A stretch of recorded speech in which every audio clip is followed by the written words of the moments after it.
Kehamilan mola, juga dikenal sebagai mola hidatidosa atau hamil anggur, adalah komplikasi kehamilan langka yang ditandai dengan pertumbuhan jaringan trofoblast yang tidak normal.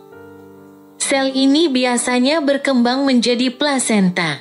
Ada 2 jenis kehamilan mola, lengkap dan sebagian.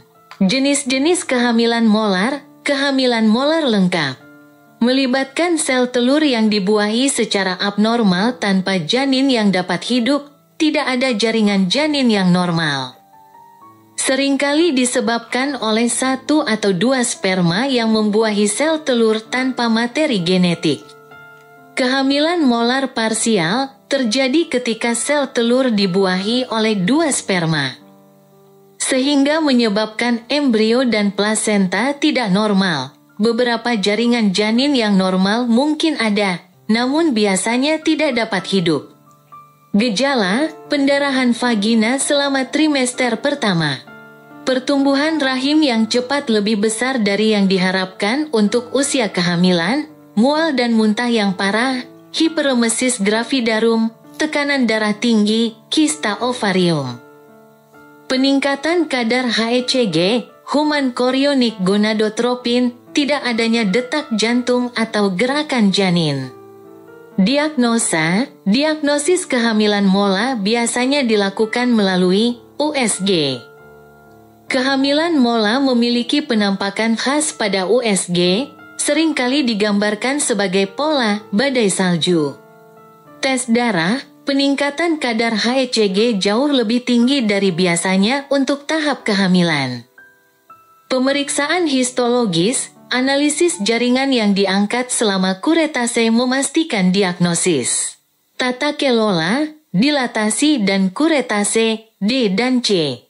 Perawatan utama melibatkan operasi evakuasi jaringan abnormal mola dari rahim.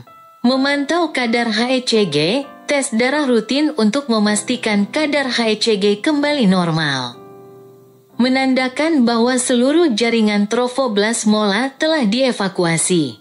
Kontrasepsi, menghindari kehamilan selama setahun setelah pengobatan untuk memantau kadar HCG dan mencegah komplikasi.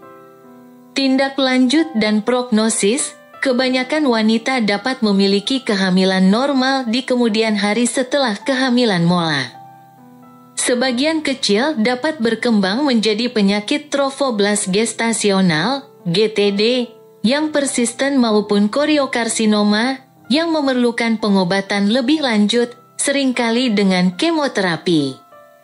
Tindak lanjut yang ketat dengan dokter spesialis kebidanan ginekologi, OBS-GYN, yang mengkhususkan diri pada kehamilan berisiko tinggi atau konsultan feto-maternal, konsultan onkologi sangat penting.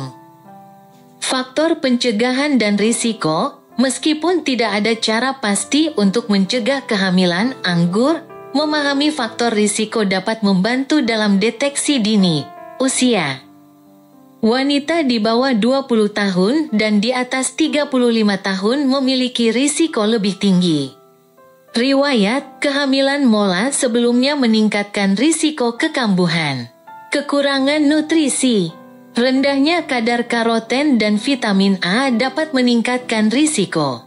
Jika Anda mencurigai adanya kehamilan mola atau memiliki kekhawatiran terhadap kehamilan Anda, segera konsultasikan dengan penyedia layanan kesehatan. Mereka dapat memberikan tes diagnostik dan pilihan pengobatan yang sesuai.